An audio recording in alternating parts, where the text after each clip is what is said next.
kita mau belajar mengenai teorema Pythagoras, ya. Teorema Pythagoras.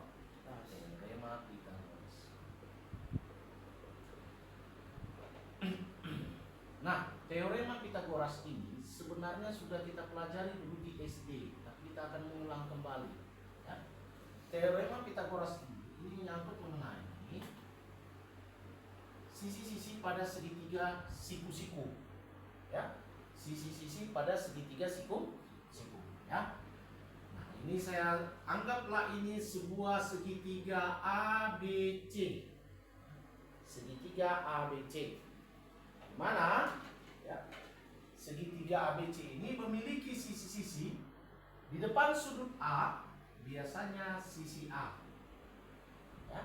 Di depan sudut B itu sisi B, dan di depan sudut C itu sisi C, ya.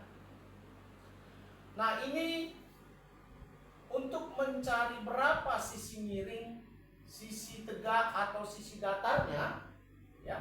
Sisi miring ini saya sebut dengan sisi miring, ini sisi datar, dan ini sisi tegak. Untuk mencari itu dia bisa menggunakan rumus, ya.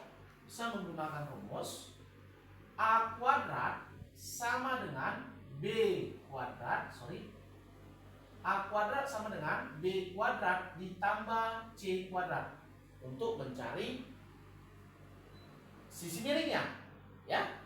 Nah, untuk mencari sisi tegaknya, yaitu B ini, B kuadrat sama dengan A kuadrat dikurang C kuadrat.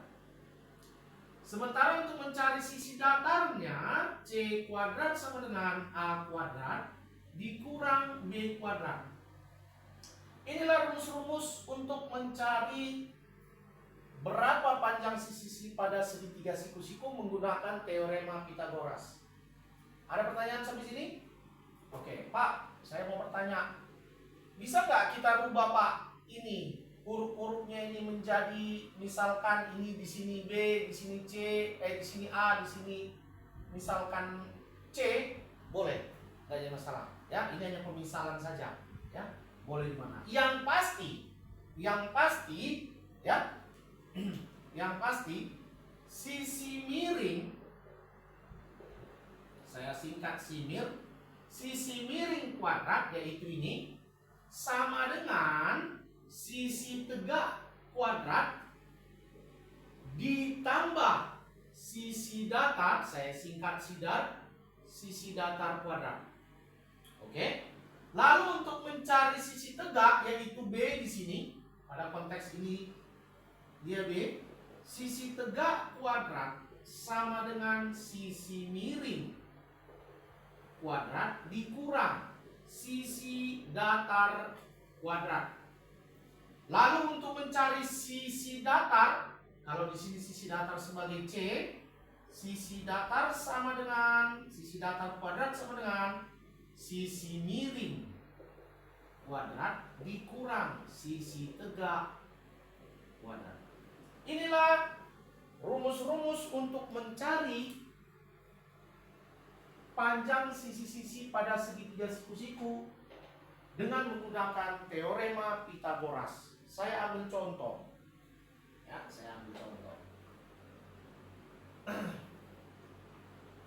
Ada sebuah segitiga siku-siku, di mana di sini panjangnya itu, sisi datarnya itu panjangnya misalkan 8. Oke.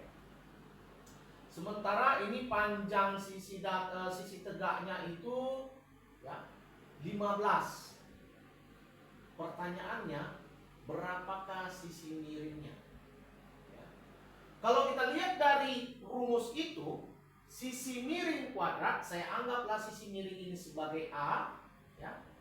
Sementara ini sebagai A, sementara sisi tegaknya, sisi datarnya sebagai C dan sisi tegaknya sebagai B, maka kita temukan rumus, A kuadrat sama dengan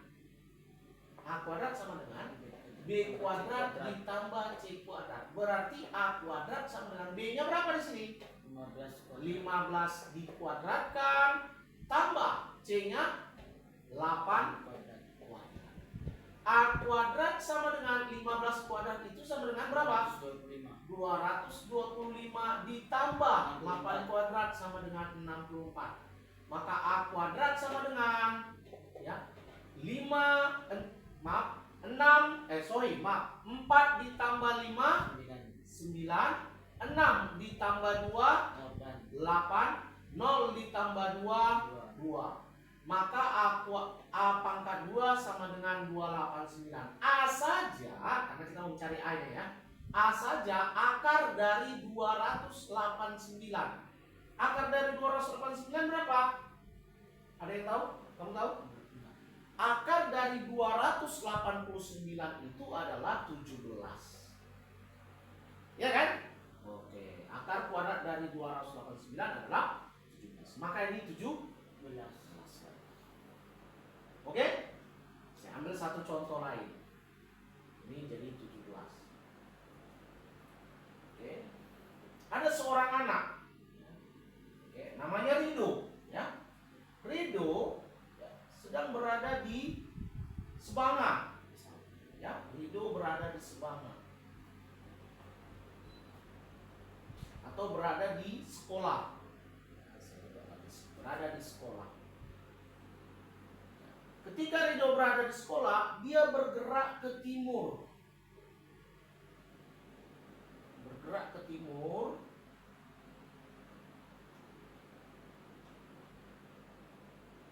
Sejauh 6 meter. Ya, dia ke arah timur, ya. Ke timur sejauh 6 meter. Lalu dia bergerak lagi ke utara. Oke, dia bergerak ke utara sejauh 8 meter. Ya, 8 meter.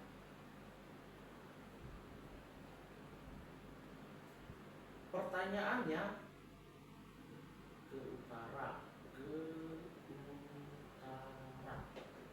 timurnya. Pertanyaannya, berapa jarak si Rido dari titik akhirnya ini ke sekolah? Berapa jaraknya? Berapa jaraknya? Ternyata ini bisa kita gunakan rumus yang tadi, ya, sama seperti tadi. Berarti ini sisi miringnya itu, sisi miring kuadrat atau kita biasa sebut dengan A, ya. A kuadrat sama dengan 6 kuadrat ditambah 8 kuadrat sama dengan A kuadrat sama dengan 6 kuadrat 36 tambah 8 kuadrat 64. Berarti A kuadrat sama dengan 4 ditambah 6 10, kita buat 0, kita angkat 1 di sini. Kita taruh tandanya 1. 6 tambah 1 7. Tambah 3 10. Berarti A saja sama dengan akar dari 100. Akar pangkat 2 dari 100 10. Maka ini 10 lagi. Ternyata jarak Rido dari sekolah ke titik utara yang terakhir tadi 10 meter. Ya. Saya ambil contoh yang berikutnya, ya. Ada sebuah mobil, ya. Ada sebuah mobil.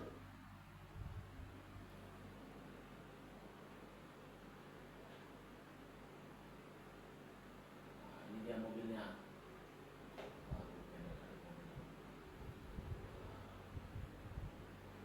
Nah, mobil ini adalah mobil bak terbuka yang ingin menaikkan sebuah drum yang berisi minyak kita. Dan minyak kita itu kan, tahu minyak kita itu, minyak goreng itu. Di dalam drum ini ada minyak kita, mau dinaikkan di sini. Ya. Lalu, ya, ini apa namanya papannya ini ternyata papannya ini panjangnya itu, ya, panjangnya papan ini 25 meter. Panjang papannya, ya. Lalu jarak antara drum awal dengan bawah daripada mobil itu, ya, titik bawah mobil itu, jaraknya ini, itu ternyata dihitung 24 meter. Ya. Lalu pertanyaannya, titik hanya berapa? Ketinggian daripada papan dengan tanah. Ya, ketinggian papan dengan tanah berapa? Nah, kalau kita lihat sekilas, ya, jadi ada nih orang, ya, kita berbicara mengenai konsep bidang miring, ya, ini konsep bidang miring. Nah, ini bidang miringnya, dia karena berat mengangkat drum yang berisi minyak kita itu untuk dioplos misalkan, ya, nah, dia buat papan yang miring. Papannya 25 meter panjangnya. Lalu dimiringkan, jarak antara drum dengan bawah mobil itu 24 meter. Berapa ketinggian papan dengan dari tanah? Ya, berapa ketinggian? Kalau kita lihat ini berbentuk segitiga siku. Apa yang dicari di sini? Ketinggian. Kalau kita lihat dalam teorema Pythagoras, apa namanya sisinya ini? Sisi apa ya? Ketinggian ini? B kuadrat. Iya, B kuadrat atau sisi tegaknya ketinggian itu. Iya kan? Maka kita carilah. Maka sisi tegaknya itu kita anggaplah itu sebagai H. H kuadrat sama dengan, ya, ketinggiannya itu kita anggap H, ketinggian, ya. Itu sama dengan apa rumusnya di sana? Saya buat dulu gini. B kuadrat sama dengan A kuadrat dikurang C kuadrat. B kuadrat itu sebagai H. H kuadrat sama dengan A itu berapa? A itu berapa di sini, Nak? A itu di sini 25 ini, ya. A-nya itu miringnya itu 25. 25 kuadrat dikurang C-nya. C-nya itu sisi datarnya, yaitu yang ini. 24 kuadrat. Ya. Maka H kuadrat sama dengan 25 itu 625 dikurang, ya. Berapa 24 kuadrat? 600. Kok 600? 64 kuadrat, ya. Berapa itu? 576. Ya kan? 576. Sekarang kita kurangkanlah, berarti H kuadrat sama dengan, kita kurangkan di sini 625 dikurang 576. 5 dikurang 6 tidak bisa.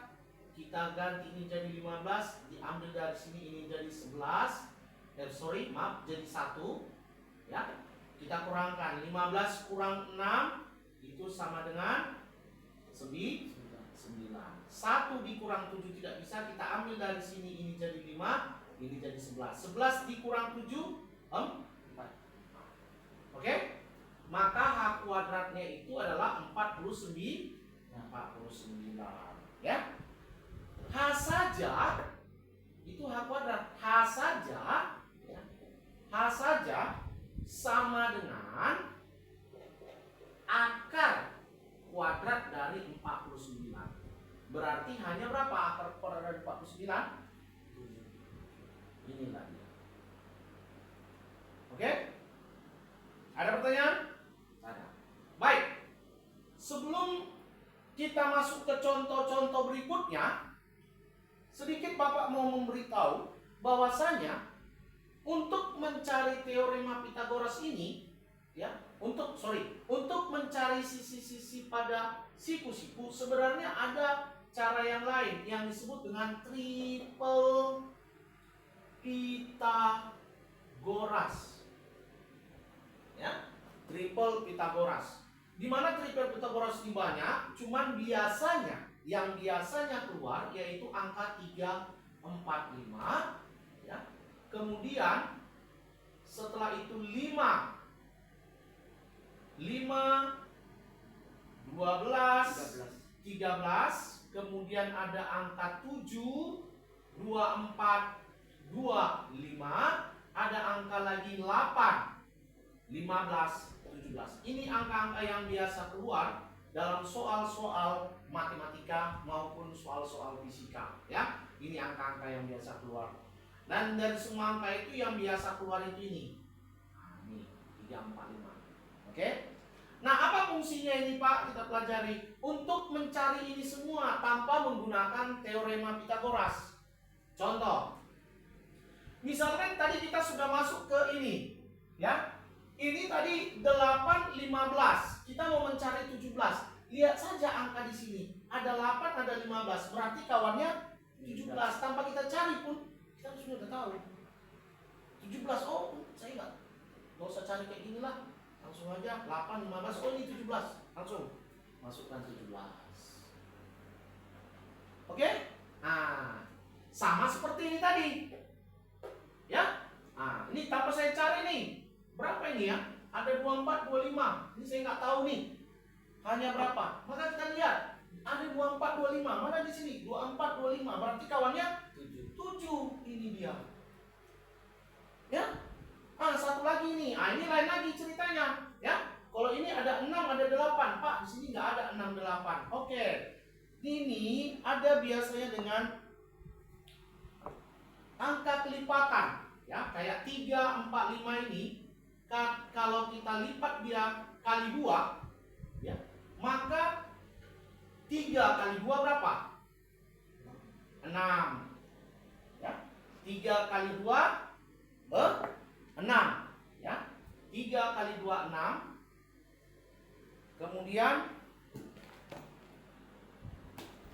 3 kali 2 6, 4 kali 2 8. Berarti ya, berarti 6, 8. 5 kali 2 10.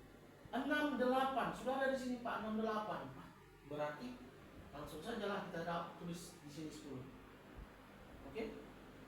Jadi itulah kegunaan dari triple ini. Jadi kita nggak usah cari-cari panjang, ya, untuk mengerjakan triple Pitagoras ini.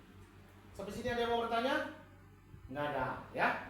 Kalau nggak ada, saya mau tanya dulu, bagaimana cara mengerjakan supaya lebih cepat lagi tanpa pakai triple Pitagoras ini? Bagaimana? Ada yang bisa? Nah, cara cepatnya kerjakan cepat-cepat. Oke? Pak rasa itu dulu. Nah, kita masuk ke contoh soal di buku, ya.